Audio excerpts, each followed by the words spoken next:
let's talk a little bit about short-term rentals.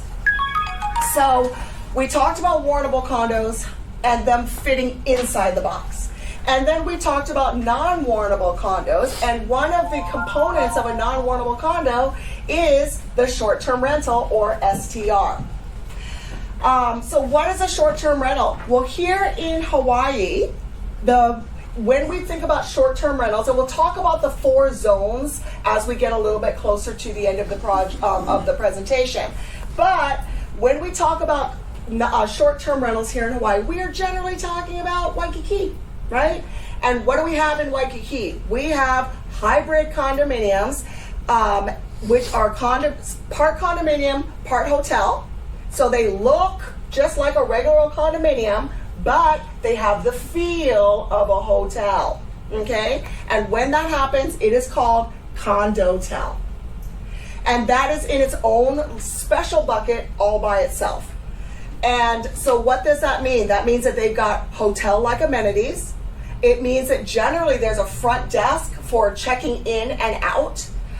Concierge and housekeeping service, those could be offered.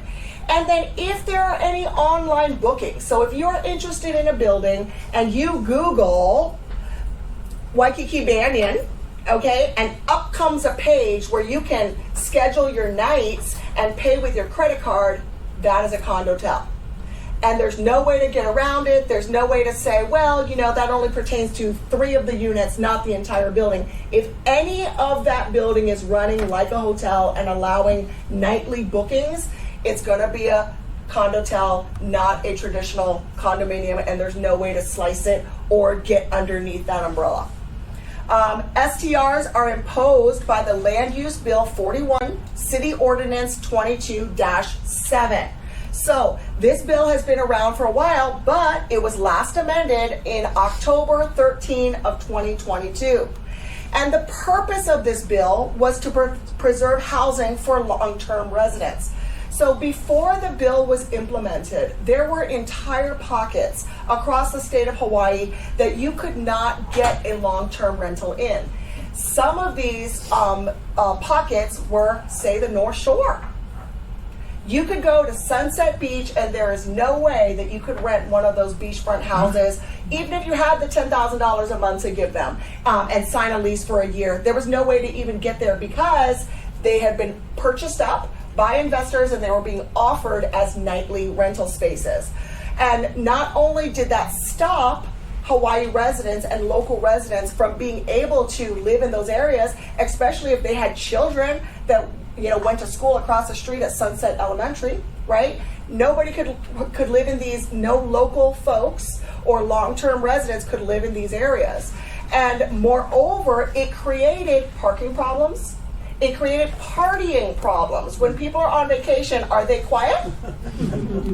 Are they being mindful of their neighbors? None of that, right? So now you had entire subdivisions that were no longer occupied by long-term residents, only being used by investors for economic purposes with zero or very little regard for their neighbors or what it was doing to the actual neighborhood. So trash was an issue, noise was an issue, abuse, right, was an issue. If people are partying and drinking, maybe they're fighting. All of these things that you wouldn't want to have if you were looking for a place to rent and live with your family while your children went to Sunset Elementary in the morning. So in order to preserve the housing for long-term residents, this bill was developed. So what does it encompass? It encompasses that lodging for less than 30 consecutive days, or AKA vacation rentals. So this bill has gone through a few different evolutions. And one of the evolutions was actually that you could not rent the property for less than 90 days at one point, right? But then there was a lot of upheaval surrounding that, and ultimately they changed the bill and revised it again in October of 22 to state that as long as you were having a month-to-month rental and it was more than 30 days, that it would not be considered a short-term rental.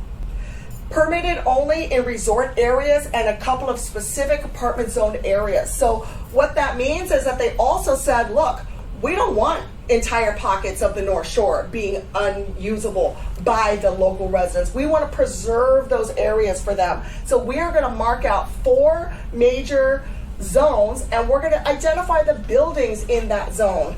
And if you are not in that building, if you are not meeting these requirements, you're not allowed.